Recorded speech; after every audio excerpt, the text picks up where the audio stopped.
Hey, Clayton, what does it mean in Hebrews chapter 2, verse 10, that Jesus was made perfect through suffering? Wasn't Jesus already perfect? Well, one thing we know about this is it cannot be referring to moral perfection, right? Jesus did not go from being a sinner to being free from sin. Hebrews says it directly, okay? Hebrews chapter 4 says this: "We have one who has been tempted in every way, just as we are, yet he did not sin." So this is the one thing that the author of Hebrews, cannot be saying in this verse. It cannot be saying Jesus went from bad to good. Jesus went from flawed to flawless. That's not what it can mean, okay? It might be that when it talks about him being made perfect, it's talking about like what the gospel writers talk about. When Jesus grew from being a baby to a child to a young man, there was a growth and development, right? Like he became more who he was going to be, right?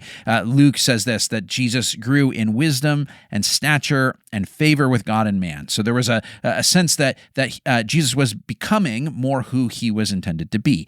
Now, it could be referring to that, but it seems in context to me like that's not the main emphasis here. It's not talking about that kind of growth into maturity or perfection. The Greek word here, and I know you don't know Greek, so maybe this won't be helpful, but the word is teleao. Maybe you've heard the word telos or teleology if you ever studied kind of philosophy 101.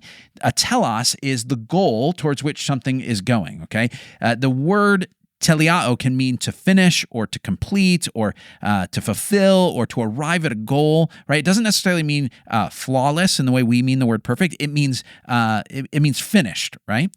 And so the word teleao in this context seems like it's talking about Jesus fulfilling or carrying out or achieving the assignment he was given. It's a vocational perfection. He did God's will from start to finish. He completed the assignment. He was made perfect for the job, so to speak.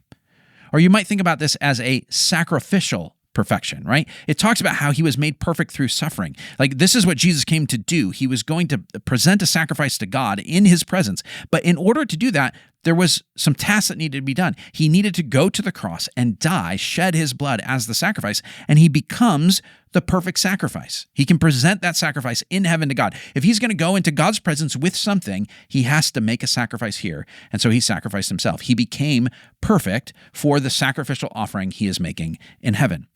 In other words, he became the first perfect human. He did God's will, he offered the ultimate sacrifice, and ascended to present his accomplished, fulfilled, perfect work before God.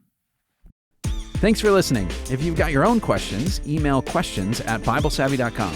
Like and subscribe to catch our regular episodes every Monday on the Bible Savvy Podcast.